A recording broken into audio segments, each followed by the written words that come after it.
So this Advent, we've been exploring some of our Christmas stories a bit more in depth, a bit more in detail. And rather than merely being swept up in the nostalgia and the warm fuzzies of this season, of this night, we've tried to place the stories in their historical context and wondered what might it have actually been like for Mary and Joseph to receive the messages and the visions that they did, to claim them for themselves, to respond as they did. Because the reality of these stories, buried beneath the nostalgia and the warm fuzzies, is much harsher than our romanticized carols and sterilized Renaissance paintings have led us to believe. The truth, the meaning of Christmas, is much more provocative and challenging. Its invitation is much more life-altering and world-shifting than we've been told. The reality is that the world was not kind to Mary and Joseph. Economically, they were poor, most likely living near subsistence levels like roughly 98% of the population around them. Politically, they were powerless, a colonized people whose lives could be exploited or uprooted at a ruler's whim, forcing them to flee like refugees to a foreign land as recorded in the Gospel of Matthew, or to travel for a census as Mary and Joseph do in the Gospel of Luke, which was largely taken for the purposes of taxation, to fund the grand palaces and the building projects of King Herod and Caesar Augustus. Socially, religiously, culturally, the news of an unwed pregnancy, regardless of its supposed origin, according to Mary, would have resulted in shame and rejection from their families, from their local community. See, Mary and Joseph were the marginalized of the marginalized.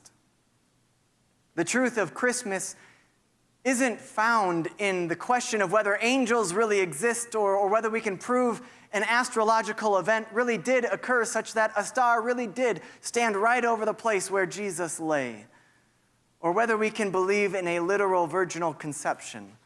The life-altering, world-shifting truth of Christmas is found in the proclamation that the wild, uncontainable power that created galaxies full of black holes and dark energy is the same power that became mysteriously embedded in the uterus of a marginalized teenage girl in a forsaken village in occupied Palestine.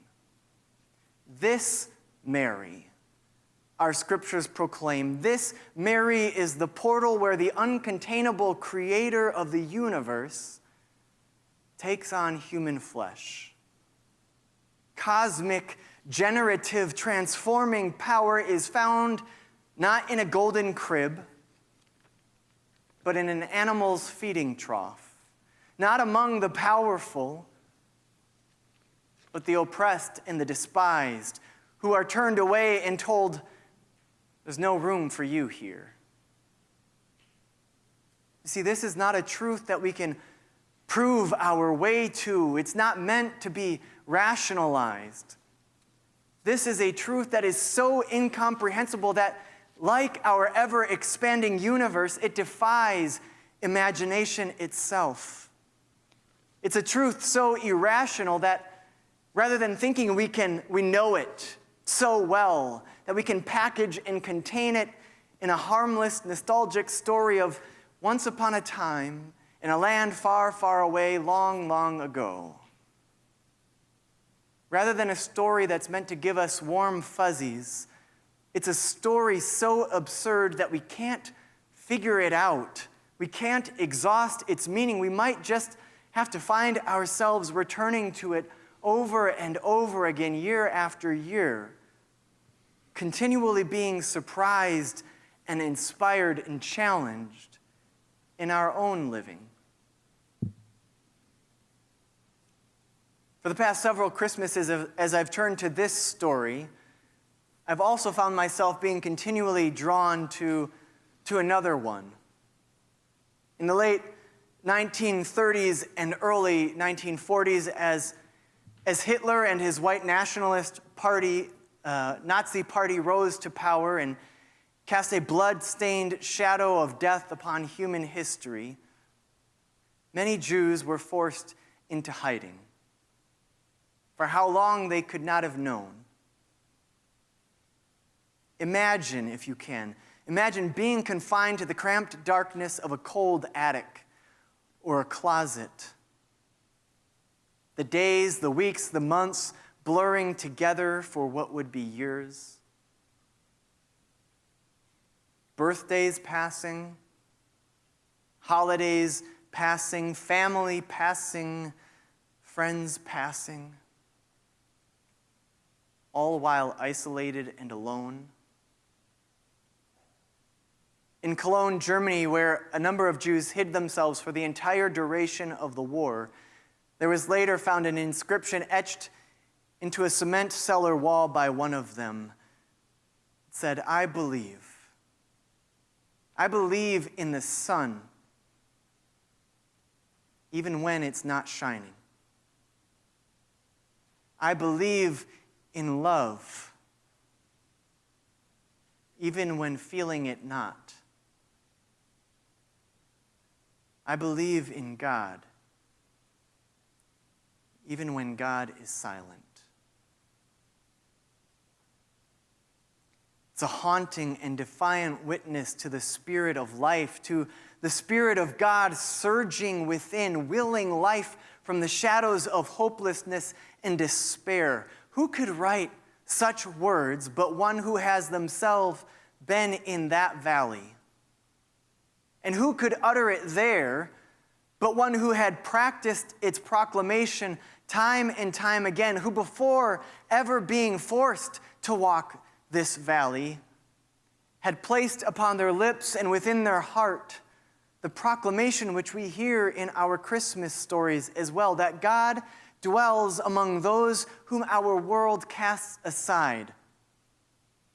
The God of the universe chooses to be known through the bodies and souls of those whom our world has told are worthless. Where God and love and light have been all but vanquished, these simple but daring lines proclaim to the world that even when locked in a cold, dark cellar,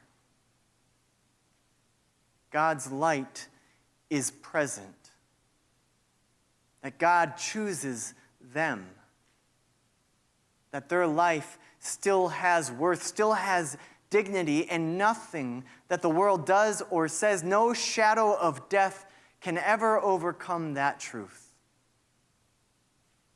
And like a single star, this truth leads us to the very places where God chooses to dwell.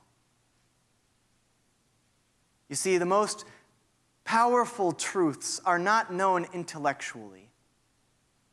Like love, they are only known through experience. When we open our lives to them over and over again, when we come to the end of ourselves, and in that utter vulnerability, allow them to change us from the inside out. When we allow them to save us from ourselves, from the destructive paths laid before us by our world. And so it is with Christmas, with the invitation at the heart of our scriptures this evening. With Mary, at Christmas, we are invited to ponder, what does it mean to claim this truth? To let this truth claim us and our world. At Christmas, we are reminded that another world is possible, that hope is possible, peace is possible, joy is possible, love is possible. And they come to us through the Marys and Josephs of our own world. They are born in the Bethlehems of our world, you who are considered least among the people. They are found among those confined to cold, dark cellars, hiding from being captured or killed or deported.